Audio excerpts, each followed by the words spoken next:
So guys লাইভে প্রথমবার water park গিয়ে আমার সাথে এরকম ঘটনা ঘটবে আমি শালা কখনো ভাবিনি। তাই বলছি গাইস ভিডিওটা লাস্ট অবধি দেখো, তোমরা অবশ্যই মজা পাবে।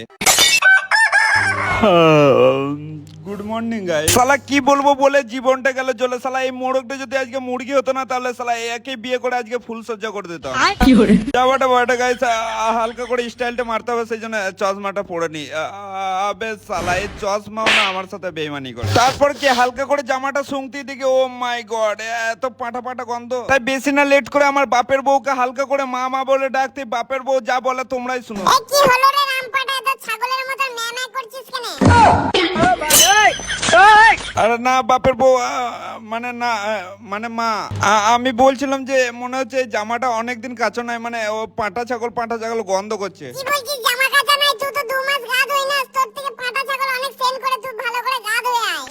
হ্যাঁ, বাপের বউয়ের মুখে এই কথা শুনে আর না সহ্য করতে পেরে আমাকে ছাড়া আরো 3টে পাঁটা ছাগলকে নিয়ে গাড়ি নিয়ে সোজা চলে যাচ্ছি আজকে 2 মাস পর গা ধুতে। আর ফাইনালি এখানে এসে 3 টাকা কম 900 টাকার 3টে টিকিট কেটে একটু ভাব নিয়ে ধপাক করে ক্যামেরায় হাত দিয়ে ফাইনালি চলে এলাম এই তো সুইমিং পুল। আর সুইমিং পুলে এসে আমি হয়ে গেলাম সস্তা অরিজিৎ সিং। হ্যাঁ, সস্তা অরিজিৎ সিং এর একবার মিউজিকটা তোমরা হালকা করে শুনেই নাও।